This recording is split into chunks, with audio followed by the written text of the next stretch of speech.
The Phantom of the Opera by Gaston Leroux. Chapter 1. Is it the ghost? It was the evening on which Messieurs Debienne and Poligny, the managers of the opera house, were giving a last gala performance to mark their retirement. Suddenly, the dressing room of La Sorelli, one of the principal dancers, was invaded by half a dozen young ladies of the ballet who had come up from the stage after dancing Polyute. They rushed in amid great confusion, some giving vent to forced and unnatural laughter, others to cries of terror.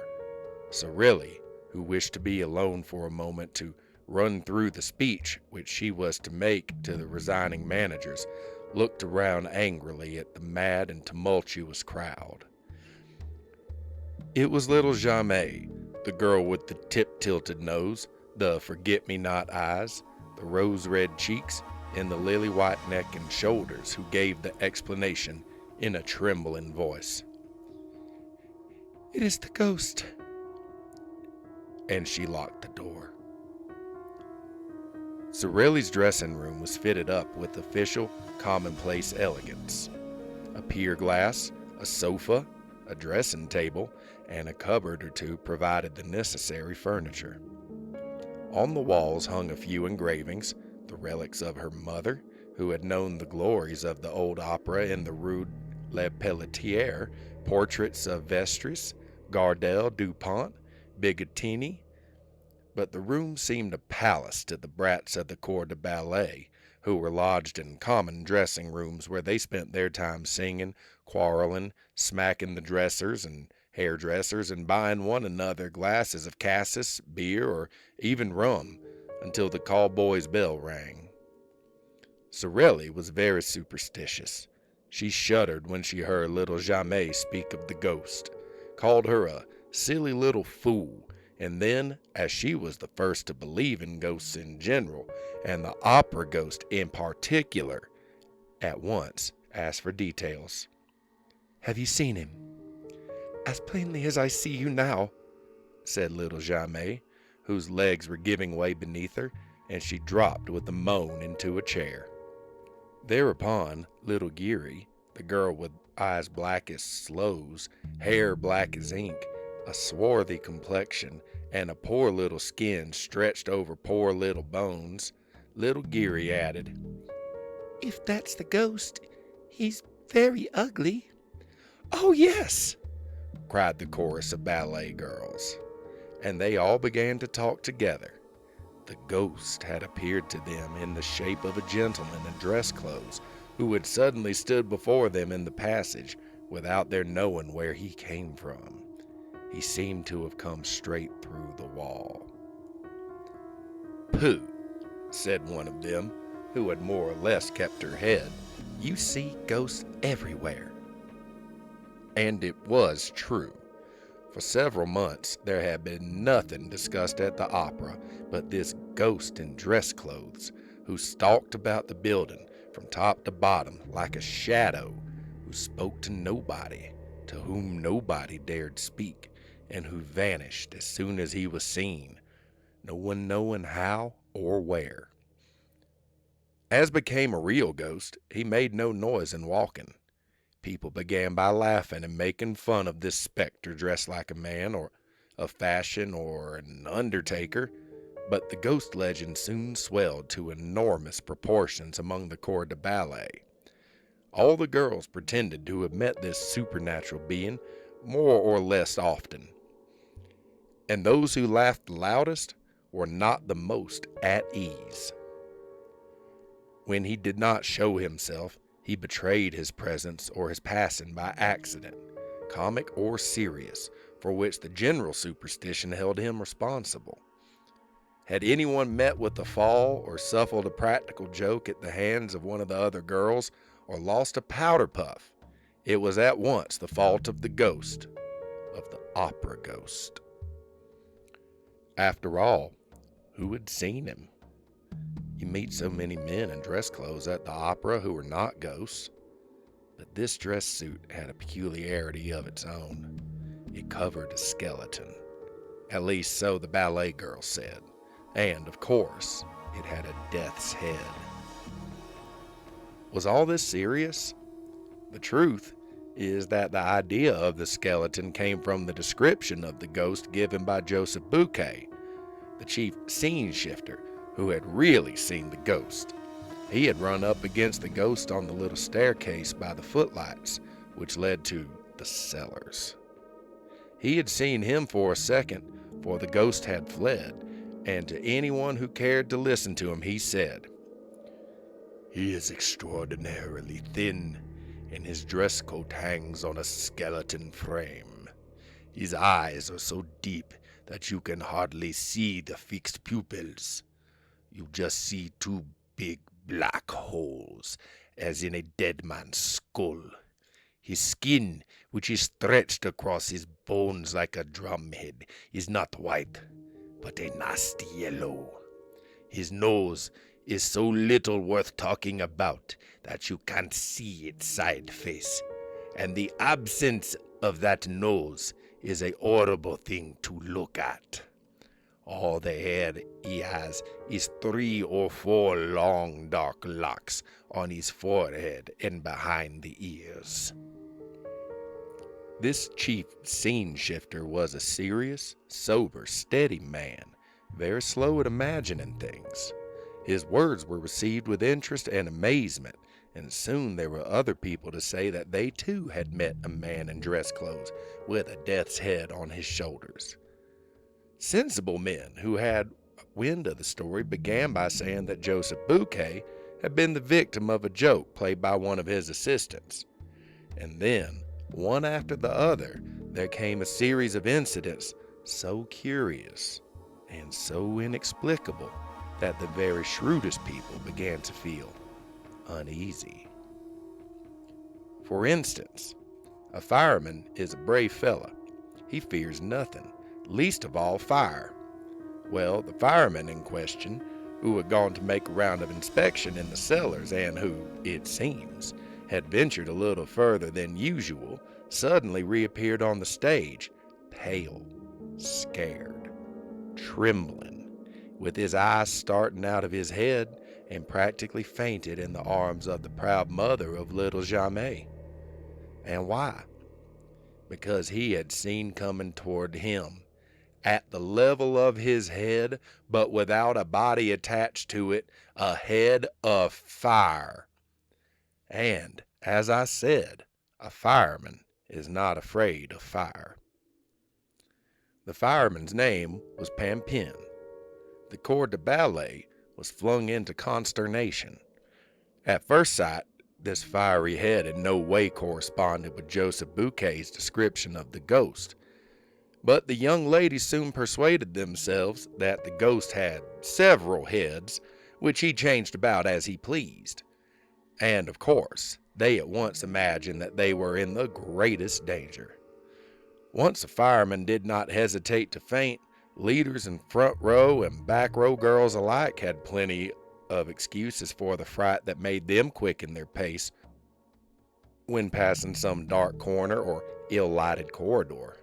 So Riley herself, on the day after the adventure of the firemen, placed a horseshoe on the table in front of the stage door keeper's box, which everyone who entered the opera otherwise than as a spectator must touch before setting foot on the first tread of the staircase. This horseshoe was not invented by me any more than any other part of this story, alas. It may still be seen on the table in the passage outside the stage keeper's door box when you enter the opera through the court known as the Cour de l'Administration. To return to the evening in question. "It's the ghost," little Jamie had cried. An agonizing silence now reigned in the dressing room.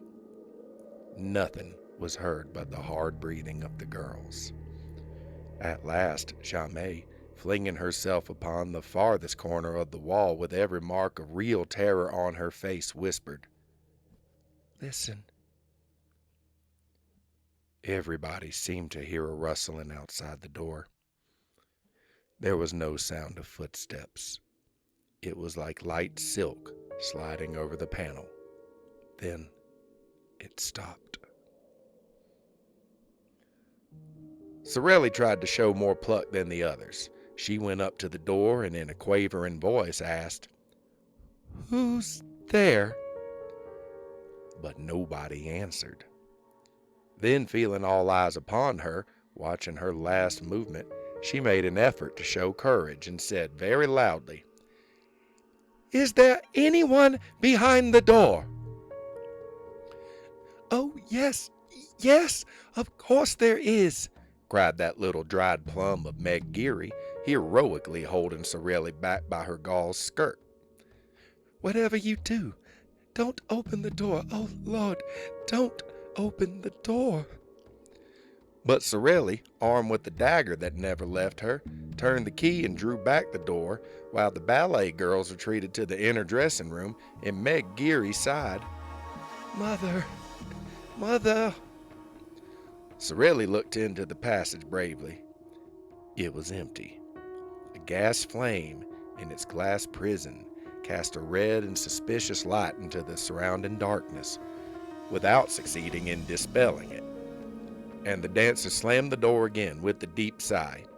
"No," she said, "there is no one there." "Still, we saw him," Jamais declared, returning with timid little steps to her place beside Sorelli. "He must be somewhere prowling about.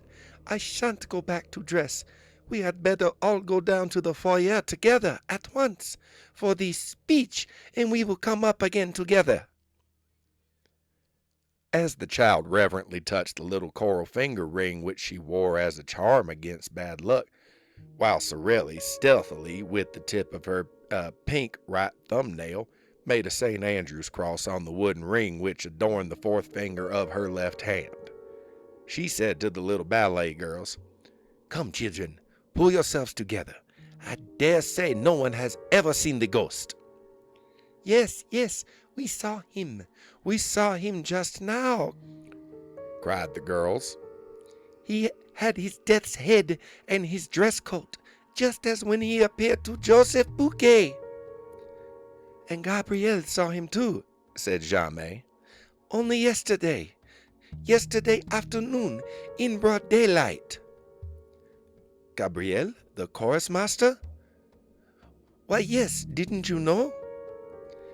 "And he was wearing his dress clothes, in broad daylight." "Who, Gabrielle?" "Why, no, the ghost." "Certainly, Gabrielle told me so himself. That's what he knew him by. Gabrielle was in the stage manager's office. Suddenly, the door opened and the Persian entered. You know, the Persian that has the evil eye." "Oh, yes," answered the little ballet girls in chorus, warding off ill luck by pointing their forefinger and little finger at the absent Persian, while their second and third fingers were bent on the palm and held down by the thumb. "And you know how superstitious Gabrielle is," continued Jamais. "However, he is always polite. When he meets the Persian, he just puts his hand in his pocket and touches his keys. Well, the moment the Persian appeared in the doorway, Gabrielle gave one jump from his chair to the lock of the cupboard, so as to touch iron. In doing so, he tore a whole skirt of his overcoat on a nail. Hurrying to get out of the room, he banged his forehead against a hot peg and suddenly gave himself a huge bump. Then, suddenly stepping back, he skinned his arm on the screen near the piano. He tried to lean on the piano, but the lid fell on his hands and crushed his fingers. He rushed out of the office like a madman, slipped on the staircase, and came down the whole of the first flight on his back. I was just passing with Mother. We picked him up. He was covered with bruises, and his face was all over blood. We were frightened out of our lives, but all at once he began to thank Providence that he had got off so cheaply. Then he told us what had frightened him. He had seen the ghost behind the Persian. The ghost with death's head, just like Joseph Bouquet's description." Jamais had told her story ever so quickly, as though the ghost were at her heels, and was quite out of breath at the finish. A silence followed while Sorelli polished her nails in great excitement. It was broken by little Geary, who said, Joseph Bouquet would do better to hold his tongue. Why should he hold his tongue? asked somebody. That's Mother's opinion, replied Meg, lowering her voice and looking all about her as though fearing lest other ears than those present might overhear. And why is that your mother's opinion? Hush! Mother says the ghost doesn't like being talked about. And why does your mother say so? Because, nothing. This reticence exasperated the curiosity of the young ladies, who crowded round little Geary, begging her to explain herself.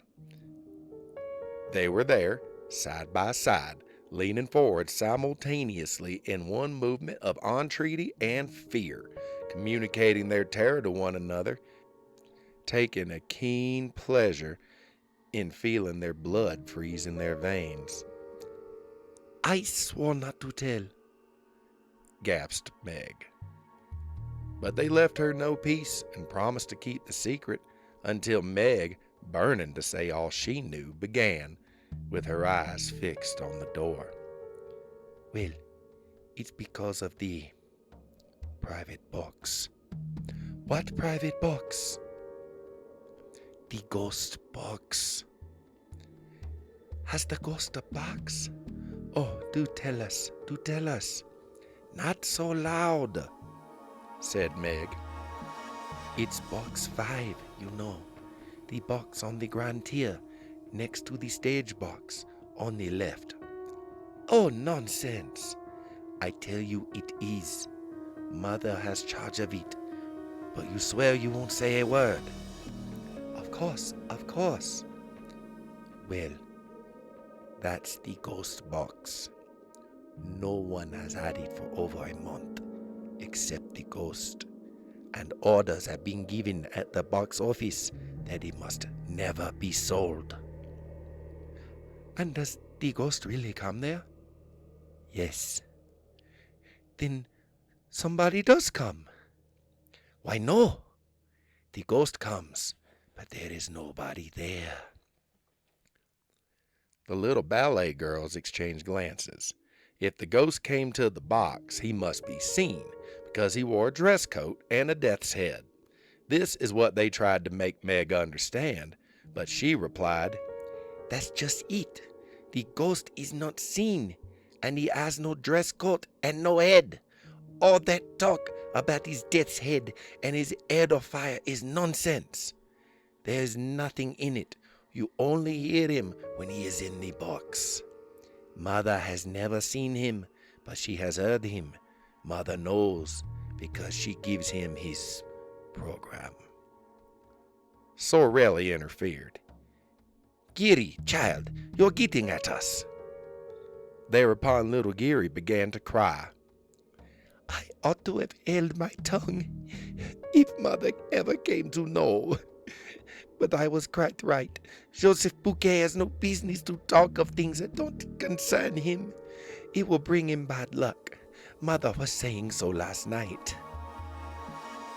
There was a sound of hurried and heavy footsteps in the passage, and a breathless voice cried, Cecile!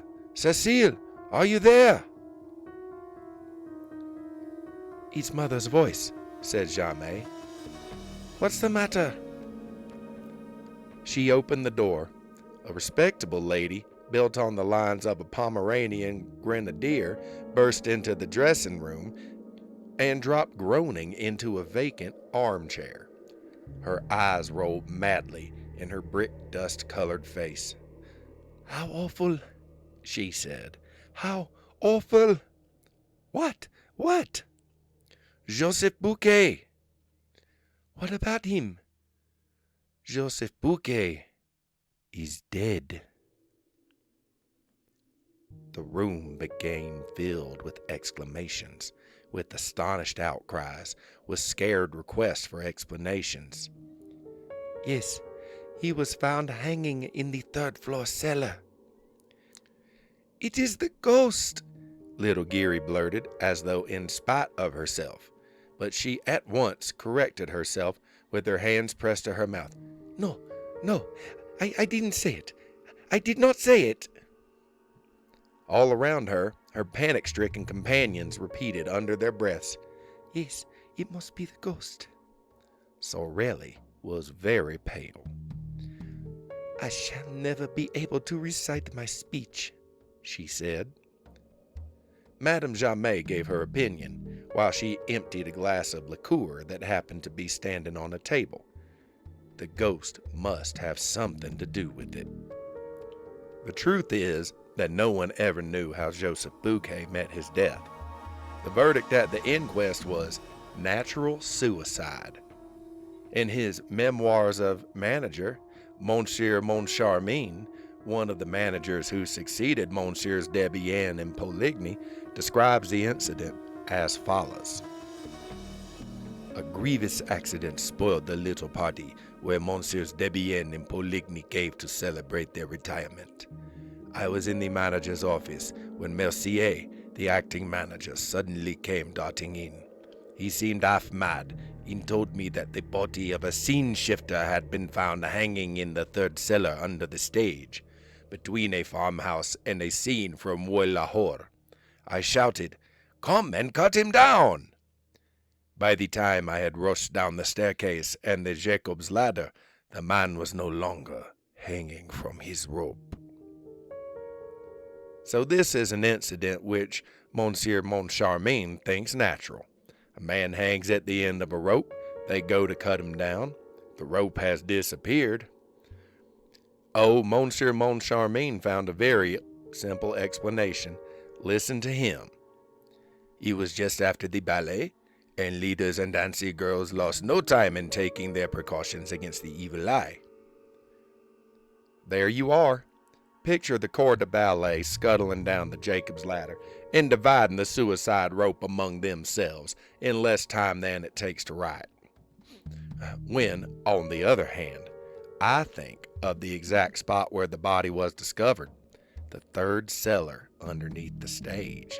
Imagine that somebody must have been interested in seeing that rope disappear after it had effected its purpose, and time will show if I am wrong. The horrid news soon spread all over the opera, where Joseph Bouquet was very popular. The dressing rooms emptied, and the ballet girls around Sorelli, like timid sheep around their shepherdess, made for the foyer through the ill-lit passages and staircases, trotting as fast as their little pink legs could carry them,